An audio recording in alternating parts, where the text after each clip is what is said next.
Hey y'all, I'm Elisa and I am the Scrappy Wife behind scrappywife.com, and today I have a quick traveler's notebook process video for you. I'm going to be using this pre-done layered picture that I did in a previous video talking about layering that I will link below, and I'm planning to document a couple of other soccer pictures, and the main thing I want to focus on is creating pockets for journaling and for pictures, which I think is a great technique to use in traveler's notebooks and in scrapbooks and in journals.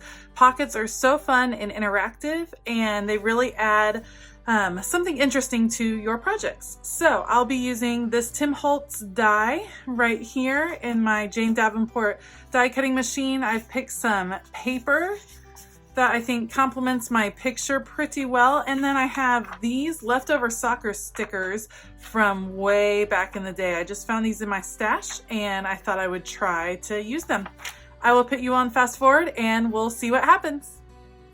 As I get set here, I'm about to use this Thinlit die from Tim Holtz and Sizzix. If you've never used these metal dies before, they are super fun. They're kind of a cool way to get a lot of different shapes. I mean, you can order these in as many shapes as you could possibly imagine. I got this Jane Davenport deep sea die cutting machine for Christmas. Last Christmas, my husband picked it up for me and I just love it. Of course, I love the mermaids on it and I love the color, and I had never had a die cutting machine before, and I don't really have that many dies, but the ones I do have I love using, and especially this one. I am securing the die down with washi tape because of that vertical stripe. I want to make sure it doesn't move. I want it to be lined up perfectly. You sandwich it in between the two pink sheets plus the thick white one at the bottom, and it does the cutting for you after you roll it through the machine. And I'll just pop that out and I will have my main pocket that I'm planning on using on one side of my spread. And then there's another little piece that came in the set that is almost like a little label that goes on the front of the pocket. So I'll be cutting that out of this grid. I love this grid paper. It has a little bit of the yellow and a little bit of the green. And what happened when I was planning this page, I had already kind of pre-matted my daughter's picture onto that yellow and black and white color scheme.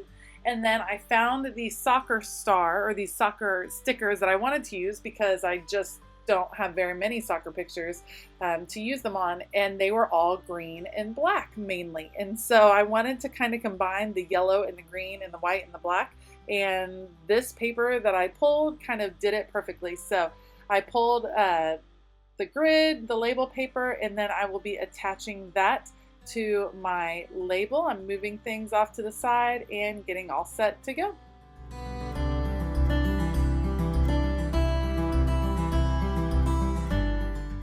So again, as I begin to kind of assemble my layout here, I'm using this paper. This is from the Wander collection. It's My Mind's Eye, and this is designed by Jen Allison.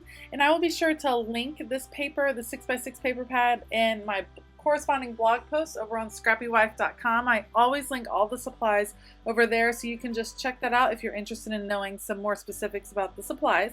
I'm going to cut off the paper and use those colored block triangles to kind of move the color around the page to anchor the page.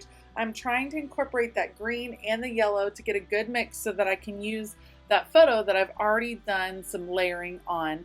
And you see me just kind of messing here, deciding what I'm going to use. I'm going to create a tag over here. This is all about tags in pockets. I think that is so fun to create these interactive elements, and my kiddos love them. My husband loves them when they're flipping through and they get to pull and look behind things, and I think it's just fun to do. I'm considering what paper I want to back my pocket with, and I end up going with that same labeled grid paper. I didn't want it too busy back there, and I'm going to use that arrow paper for something else. So I'm adding some adhesive to the sides of my pocket here, and I'll adhere it down. And then what I'm going to do is take a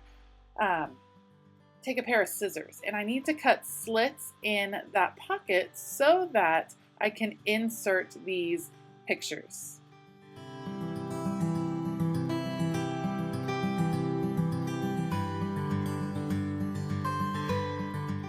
I'm sure if I had a razor blade, this probably would have worked better, but I just used my scissors and a cutting mat, and I'm very slowly going to go over these lines. I do it a couple times. I won't make you watch me, but eventually I have the slits that I'm looking for this pocket, and it allows me to insert the photos and kind of hide them in there. I ended up trimming down the larger one of my husband and my two sons.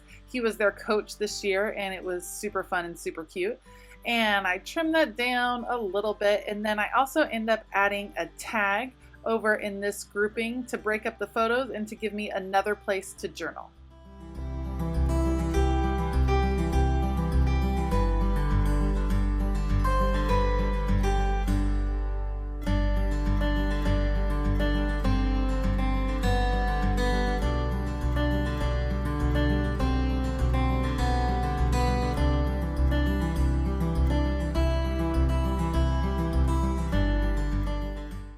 Now, to be perfectly honest, I was filming this at night and kind of scrapping at night, and my brain was tired and I was feeling indecisive. That kind of explains why the lighting is a little funky on this video. It's nighttime right after the kids went to bed, and I was feeling so indecisive. And when that happens to me, what I try to do is just start adhering things down to the page, because I give myself less decisions. I just go with my first instinct and go with it and adhere it to the page, because if I second guess myself too long, then it's just too hard to decide what I want to go where. I created a pocket with those layers over there in that photo. I love adding pockets for journaling. It's really easy. You just add adhesive to just 3 sides of whatever it is, whatever grouping, whatever photo you're going to put down, and it gives you a little room to put that pocket in, and it's a great place for journaling. And I had a lot to say about my daughter and her team and how far they came this year and how much she had learned. And so I just cut this paper to the appropriate size, used my hole punch, and created my own tag.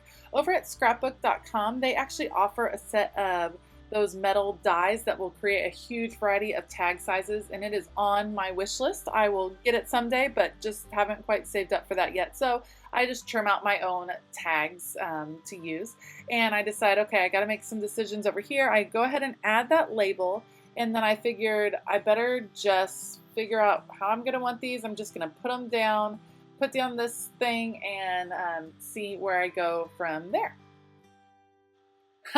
Just kidding. Apparently I don't decide to adhere that down. What I'm going to do is play with these chipboard stickers. I am deciding I'm going to put a few of these down, and I want to peel off the backing to make them a little bit less bulky, but I'm afraid I try, and then you can see me trying. I'm like, oh, I'm afraid I'm going to tear it, and these are the only soccer themed stickers I have, and I've had them forever, and I don't want to ruin them now. So I'm going to pick a few of these, start placing them down before I adhere that pocket, and figure out how I can use as many of them as possible. These end up being a little bit bulky. They do have the foam in them, but truthfully, this traveler's notebook is almost done, so I'm not super worried if there is one super bulky spread in it. Okay, it looks like I'm finally ready to commit to putting down this card. Because I put the backing on it, I was able to do straight adhesive on the back to really secure it down, adding a few more stickers around, and then you can see me testing. Okay, that's pretty bulky, but I'm just going to go with it anyway. And then I'm going to look to see how I want to add my pictures. And I decide that I'm going to back my pictures with that same grid paper. And the reason being that if I want to, I can go back and add some journaling. I have identical twin boys, and so it is helpful for me to be able to label the pictures, to go back through and label them who is who, because I know in a few years that will probably be an issue. I might not remember which one was which.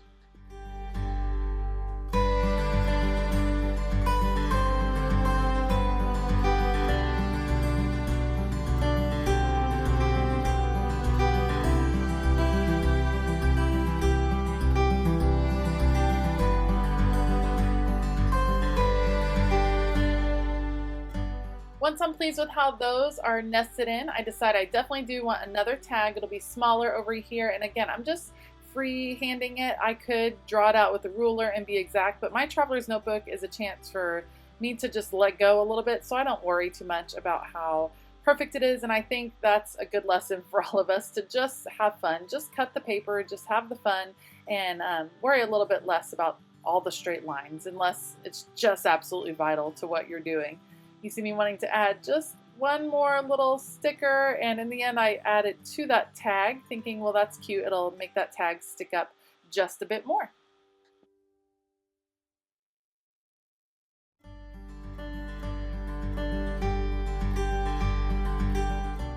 I found some green twine that I'm going to use to add to the top of each tag, and you'll see I make a huge oops because I start to tie this, and what happens is I pull too hard and I tear my tag that I've made.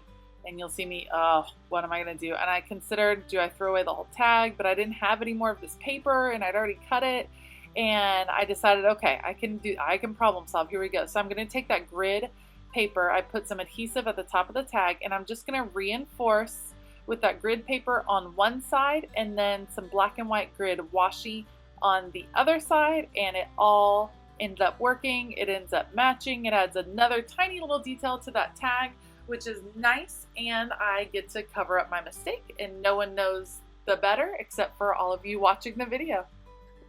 Mistakes like that happen to me all the time. I don't know about, does that happen to anyone else where you just tear something that you've been working on, or do you just toss it? I try not to because I don't want to waste my supplies and I don't want to waste the time that I've already spent working on something. So I try to just go with it because the whole thing is supposed to be fun, and if I just beat myself up over tears and mistakes and crooked lines, then it kind of loses the joy for me. So I'm going to add the twine to the other little tag, which is nice because it brings the green again around the page, kind of mirroring those two colors together. But this time I'm much more careful putting the tag in so that I don't tear it in the end.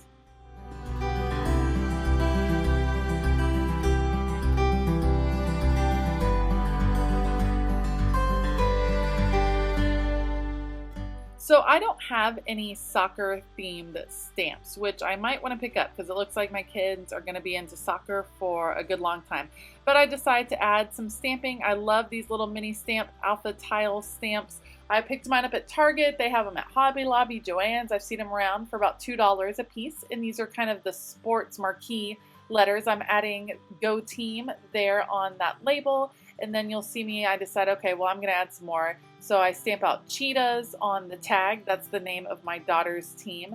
And in the end, I end up adding Fusion over on the right to mark my son's team.